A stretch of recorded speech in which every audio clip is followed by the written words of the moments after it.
Hello everyone, welcome to NEET guide official. Guys, आज की इस वीडियो में हम बात करेंगे केमिस्ट्री को आप किस तरह से प्रिपेयर कर सकते हैं, कहां से प्रिपेयर कर सकते हैं, आपके लिए कौन कौन से बेस्ट यूट्यूब चैनल्स अवेलेबल हैं, कहां से आप थ्योरी कंप्लीट करेंगे, कहां से प्रैक्टिस करेंगे, कौन कौन सी बुक्स आपके लिए बेस्ट हैं, सब कुछ हम डिस्कस करेंगे इस वीडियो में। सो मेक श्योर आप इस वीडियो को लास्ट तक देखिएगा।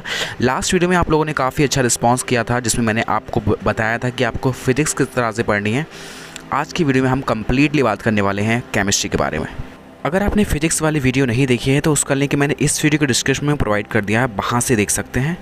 और साथ ही अगर आपको किसी बुक का पीडीएफ चाहिए तो वो भी मैंने बहुत सारी बुक्स एंड स्टडी मटेरियल के पीडीएफ फ्री ऑफ कॉस्ट इस चैनल पर प्रोवाइड कर रखे हैं। आप एक बार प्लेलिस्ट सेक्शन को ज़रूर चेकआउट कीजिएगा। चलिए बात करते हैं कि आपको केमिस्ट्री को किस तरह से प्रिपेयर करना है। फिजिकल, इनऑर्गेनिक और ऑर्गेनिक तीनों के बारे में हम अलग अलग बात करेंगे। सबसे पहले बात करते हैं फिजिकल केमिस्ट्री के बारे में। देखिए, फिजिकल केमिस्ट्री के अंदर 2-3 चैप्टर हैं जो कि फिजिकल केमिस्ट्री का बेस है। अगर आप उन्हें अच्छे से प्रिपेयर कर लेते हैं तो पूरी की पूरी फिजिकल केमिस्ट्री आप इजीली समझ लेंगे एंड सारे के सारे कॉन्सेप्ट आपको बहुत ही ईजिली समझ आ जाएंगे, जिसमें mole concept, atomic structure, gaseous state और रेडॉक्स रिएक्शंस, ये 4 चैप्टर्स बहुत ही ज़्यादा इंपॉर्टेंट हैं। इसमें जो मोल कॉन्सेप्ट है वो आपको लिक्विड सोल्यूशन को समझने में हेल्प करेगा और भी बहुत सारे चैप्टर्स में यूज़ होता है। तो आपको मोल कॉन्सेप्ट बहुत अच्छे से करना है। इसके अलावा गैसियस स्टेट जो कि आपको थर्मोडायनेमिक्स को समझने में बहुत हेल्प करता है, और जो एटॉमिक स्ट्रक्चर है वो आपको हेल्प करता है पूरी की पूरी केमिस्ट्री में, और साथ ही जो रेडॉक्स वाला पार्ट है वो आपको इलेक्ट्रोकेमिस्ट्री को समझने में हेल्प करता है। सो फिजिकल केमिस्ट्री का बेस प्रिपेयर करने के लिए आप इन 4 चैप्टर्स को काफ़ी डिटेल में और अच्छे से कीजिएगा।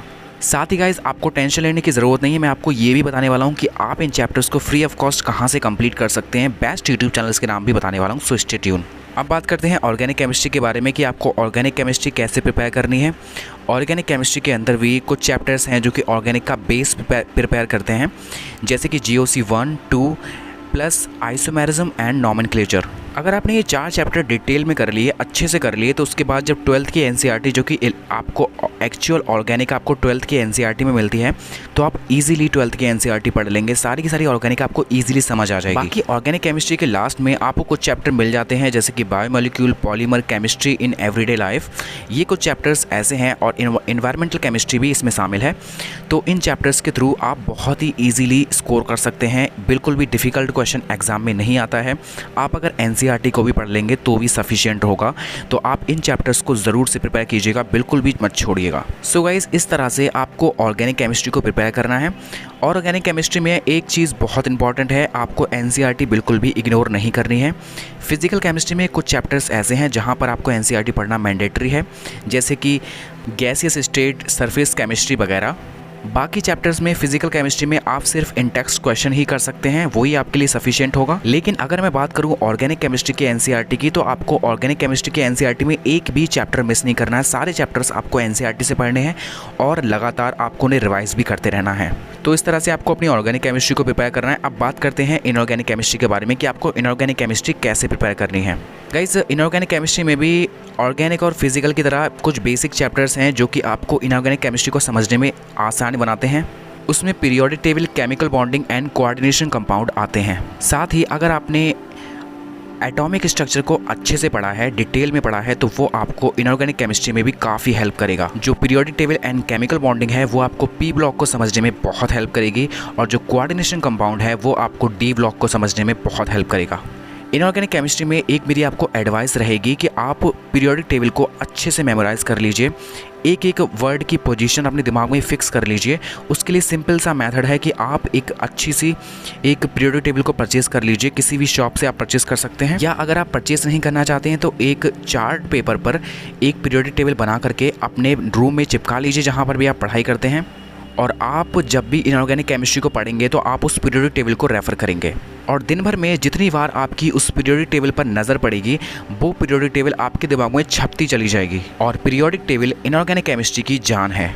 साथ ही इनऑर्गेनिक केमिस्ट्री में एक बहुत ही इंपॉर्टेंट चीज़ कि आपको NCERT बिल्कुल भी मिस नहीं करनी। हर कोई आपको बताता है कि NCERT आपको ज़रूर पढ़नी है, लेकिन मैं आपको बताऊंगा कि आपको NCERT कैसे पढ़नी है। वैसे तो इनऑर्गेनिक की NCERT अगर आप बायोलॉजी की तरह पढ़ेंगे, लाइन टू लाइन पढ़ेंगे, थ्योरेटिकली पढ़ेंगे, तो आप इनऑर्गेनिक की थ्योरी तो याद कर लेंगे, लेकिन उसके जो फैक्ट्स हैं, जो एक्सेप्शंस हैं, जहाँ से मेनली क्वेश्चंस पूछे जाते हैं, वो आप ज़्यादा टाइम तक रिटेन नहीं रख कर पाएंगे और आपको याद नहीं रहेंगे, जिसकी वजह से आपके एग्जाम में मार्क्स नहीं आएंगे। तो जितने भी फैक्ट्स हैं उन्हें याद करने का सिंपल सा मेथड है कि आप जब भी अपनी टीचर से एक चैप्टर कंप्लीट करेंगे इनऑर्गेनिक का, उसके बाद आपको वही चैप्टर एनसीईआरटी से पढ़ना है, लेकिन एनसीईआरटी से पढ़ते वक्त आपको जितने भी फैक्ट्स हैं उन्हें अंडरलाइन करना है। साथ ही जितने भी एक्सेप्शनल ऑर्डर हैं, जितने भी एक्सेप्शनल कंपाउंड हैं, उन सभी को हो सके तो आप एक पतली सी नोटबुक के अंदर शॉर्ट नोट्स की फॉर्म में नोट कर लीजिए।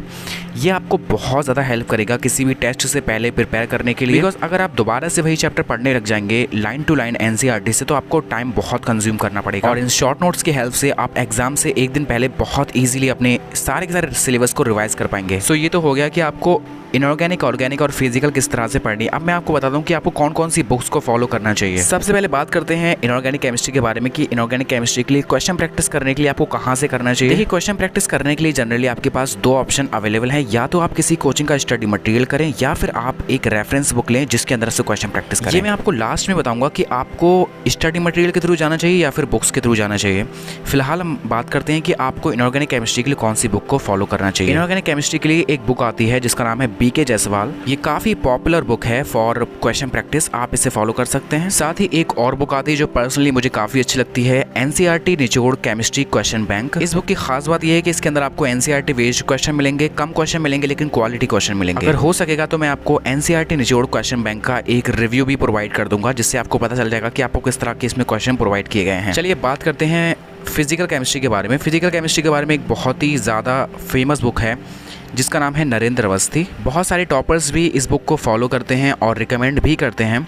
मैंने पर्सनली इसे यूज़ नहीं किया है, लेकिन आप चाहें तो इससे प्रैक्टिस कर सकते हैं। इसके अलावा अगर आप ये नहीं लेना चाहते हैं तो आप यूनिवर्सल भी ले सकते हैं। यूनिवर्सल के अंदर आपको इनऑर्गेनिक, ऑर्गेनिक और फिजिकल तीनों के क्वेश्चन मिल जाएंगे। वैसे मैं आपको बता दूं कि इन सभी बुक्स के नाम जो मैं आपको बताने वाला हूँ, इन सभी बुक्स को परचेज करने के लिंक मैं इस वीडियो के डिस्क्रिप्शन में प्रोवाइड कर दूंगा। आप वहाँ से ईजिली परचेज कर पाएंगे सही बुक। अब बात करते हैं ऑर्गेनिक केमिस्ट्री के बारे में। ऑर्गेनिक केमिस्ट्री के लिए एक बहुत ही अच्छी बुक है, मुझे भी अच्छी लगती है, MS चौहान। इसका एक जेई वाला वर्जन भी आता है, आपको सिर्फ नीट वाला परचेज करना है अपने लिए। और ये बुक काफ़ी ज़्यादा अच्छी है। इसके अंदर आपको बहुत वैरायटी के क्वेश्चंस मिल जाते हैं। अच्छे से प्रैक्टिस करने के लिए, एक्सटेंसिव प्रैक्टिस करने के लिए ये काफ़ी अच्छी बुक है। केमिस्ट्री के लिए वैसे मार्केट में बहुत सारी बुक्स अवेलेबल हैं, लेकिन मुझे ये ठीक लगती हैं इसलिए मैंने आपको बता दी।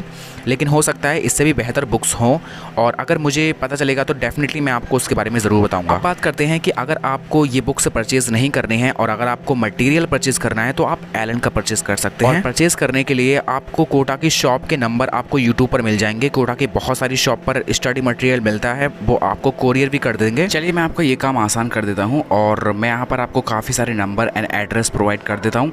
अगर आपको कभी कोटा जाना हुआ तो आप इन एड्रेस से जा करके स्टडी मटेरियल परचेज़ कर सकते हैं, या फिर इन नंबर्स को नोट डाउन कर लीजिए और इन सभी नंबर्स पर आप कॉल करके पूछ लीजिए जहाँ पर आपको बेस्ट डील मिले, जहाँ पर आपको सबसे कम प्राइस में सारे मॉड्यूल्स प्रोवाइड कर दें।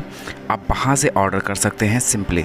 एक एडिशनल मैं आपको टिप देना चाहूँगा कि अगर आपकी फाइनेंशियल कंडीशन अच्छी नहीं है और अगर आपको लेटेस्ट मॉड्यूल एक्सपेंसिव मिलते हैं तो आप 1 साल पुराने मॉड्यूल भी ले सकते हैं, क्योंकि उसके अंदर और नए मॉड्यूल में ज़्यादा कुछ डिफरेंस नहीं होता है। कंटेंट एग्जैक्टली सेम होता है, सिर्फ प्रीवियस क्वेश्चंस 2-3 एक्स्ट्रा ऐड किए हुए होते हैं। बाकी ये टोटल आपका डिसीजन है कि आप लेटेस्ट मॉड्यूल लेना चाहते हैं या फिर सेकेंड हैंड। आप वहाँ से इजीली परचेज़ कर पाएंगे। अब बात करते हैं कि आपको स्टडी मटेरियल परचेज़ करना चाहिए या फिर बुक्स को परचेज़ करना चाहिए फॉर क्वेश्चन प्रैक्टिस। अगर मैं आपको अपना ओपिनियन शेयर करूं कि मुझे क्या पसंद है या फिर मुझे क्या सही लगता है, तो मुझे स्टडी मटेरियल ऑलवेज़ अच्छा लगता है। उसके पीछे का रीज़न ये है कि किसी भी क्वेश्चन प्रैक्टिस करने वाली बुक के अंदर आपको 100% क्वेश्चन तो एनसीईआरटी बेस्ड या फिर नीट के लिए रेलेवेंट नहीं मिलेंगे। कुछ ना कुछ क्वेश्चंस तो डेफिनेटली ऐसे होंगे जो कि आउट ऑफ द सिलेबस होंगे और आपसे सॉल्व नहीं होने वाले हैं। वहीं अगर दूसरी तरफ मैं बात करूं किसी कोचिंग के स्टडी मटेरियल की या फिर एलन के स्टडी मटेरियल की, तो उस मटेरियल को डिज़ाइन करने वाले जो टीचर्स हैं उन्होंने उस पर्टिकुलर एग्जाम के बहुत सारे बच्चों को सिलेक्ट भी कराया है। उन्हें पता है कि एग्जाम में किस तरह के क्वेश्चन पूछे जाते हैं, कौन कौन से कॉन्सेप्ट एग्जाम में आते हैं, कौन कौन से कॉन्सेप्ट जो एग्ज़ाम में नहीं आते हैं। उन्होंने जितनी थ्योरी डिज़ाइन करी है मॉड्यूल्स की, सारी थ्योरी इंपॉर्टेंट है, कुछ भी एक्स्ट्रा नहीं है, कुछ भी इर्रेलेवेंट नहीं है।